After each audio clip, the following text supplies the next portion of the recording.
Hey there everybody. So today I'm going to go over my ebonizing process. I use it mainly on cherry, but occasionally I'll use it on other woods. It works really well on white oak, red oak if you work with it. It will turn any wood that has tannins in it naturally darker. It depends on the species, the amount of tannins in it. Most of you that are woodworkers or wood turners probably know the process. I do it with a slight twist. This will also work for any flat work, furniture making, etc. So, basically I'm going to take steel wool, specifically Liberon 00 steel wool, and put just cheap white vinegar in it. And the reason for using Liberon as opposed to something that's cheaper is Liberon doesn't have any oil in it whatsoever. So it's just clean steel wool. You don't have to clean the steel wool with some kind of degreaser previously. You can just put it in the jar. So anyhow, I'll show that process here, and we'll go from there. Okay, so just standard mason jar. I use a whole lot of steel wool. Basically what I'll do, I'm going to go ahead and you can see this is just distilled white vinegar. You can get it at any grocery store. And basically just fill this jar up most of the way. And at this point, I'll usually just put saran wrap over it with a rubber band. You could just set the lid on loosely. I highly recommend not putting it on super tight. It does create some heat and it can foam. It could potentially ooze out. I would keep it somewhere that's not gonna create a mess just in case it does. But I will literally just stick this in the jar, set it in a cabinet in my shop for a couple weeks and let it do its thing. It doesn't take that long, but I will take this after it's done. I'll strain it out and put it in a jar, and then when I'm ready to use it, I will take and dilute that solution with vinegar to get the desired result. So the stronger it is, the more it's going to change the color. So anyhow, that's what I do with that. All right, this is where my process is probably slightly different. To control the color outcome of when I use the ebonizing solution, I like to layer in something that warms it up. It's not absolutely needed. It helps with certain woods more than others. So like white oak, if you use a really strong vinegar steel solution, when it does that chemical reaction with the tannins, it can turn cold looking.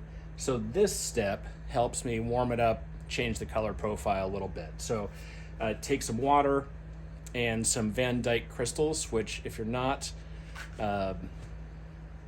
don't know what Van Dyck Crystals are, if you take a walnut husk, a whole bunch of them, that ugly green shell that's around a walnut nut, and you soak them in a bunch of water for a long time, the water will turn dark brown, darn near black. Take all the solid materials out and let that liquid evaporate. You're left with these dark brown crystals, which can be rehydrated and used as a stain at any point. So I don't have a bag of it. I'm all out, but I'll put the product, a link to that product in the notes of this post. But basically, it's just, this is a very strong solution, very dark. You don't have to mix it this dark, but my first step is I will apply this to the outside of a bowl or to whatever I'm working on that I want to ebonize, and simply wipe off any excess, let it dry. And I'm gonna now show you this process on a bowl just because that's mainly what I do. All right, so now we've got a cherry bowl on the lathe, sanded nice, perfectly smooth. The grain has been raised on this bowl already, and I knocked that grain back down. So now I'm simply going to apply the Van Dyck Crystal solution.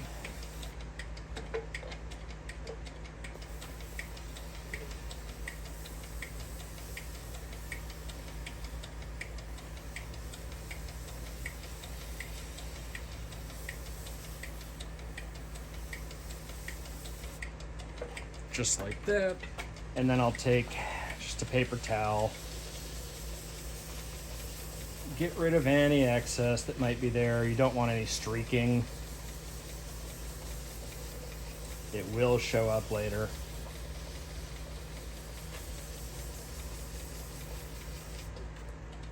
Yeah, close enough. So at this point, I will let this dry a little bit. You can use a heat gun if you want. I will speed this part up so you're not bored out of your mind.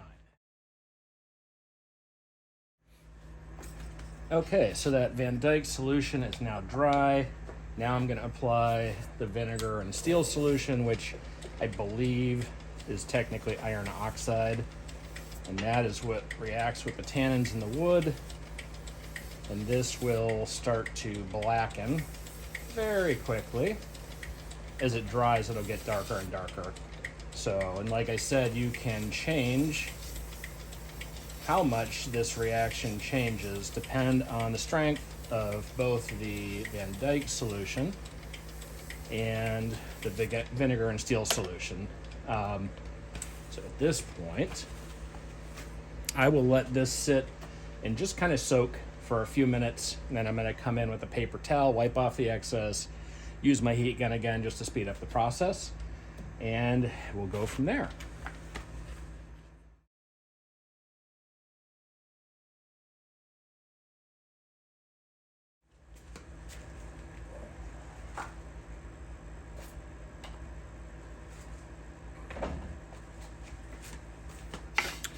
All right, so at this point, you can see that this is completely dry. You'll also be able to see that it's not exactly an even color. So you'll see here where it's a little bit lighter, where it gets darker here, lighter, darker. So basically what's happening is the end grain areas are soaking in more, the side grain, not as much.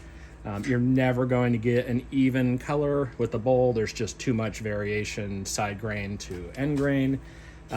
If you do this on flat work, won't really be an issue unless you're just the end grain of a board. You'll obviously get darker. But at this point, I'm going to use that same Liberon 00 steel wool, and I'm going to do a final buff on the outside, and you're going to see it go from this sort of matte finish to a nice sheen without being shiny.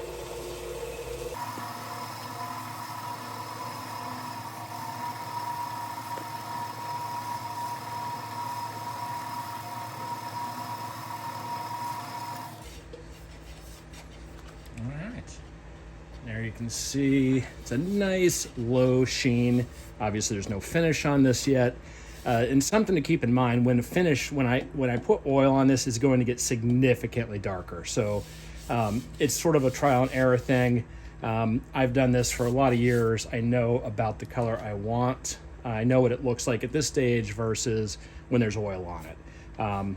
If you want to sort of sneak up on this level of color, you can use really diluted solutions and then just layer it in. So, do a Van Dyck layer, a vinegar layer, and check the color. And if it's not where you want it, just keep layering that color in until you get the desired effect.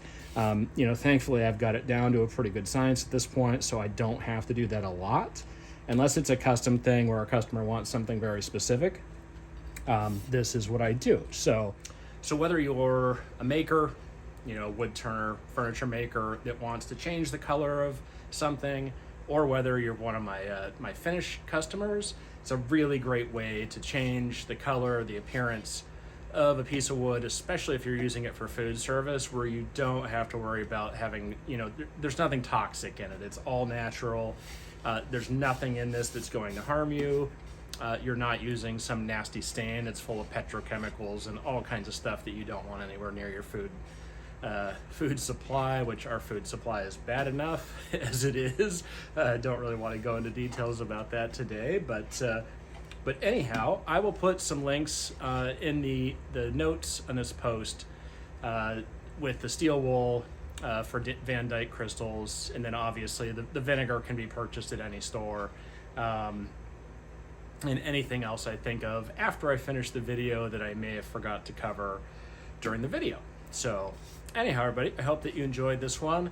There will be another long form video next week. Stay tuned to that. If you like the video, please make sure you hit the like button and subscribe so you don't miss out on any of the content I have moving forward. Anyhow, everybody, have a good one. Take care.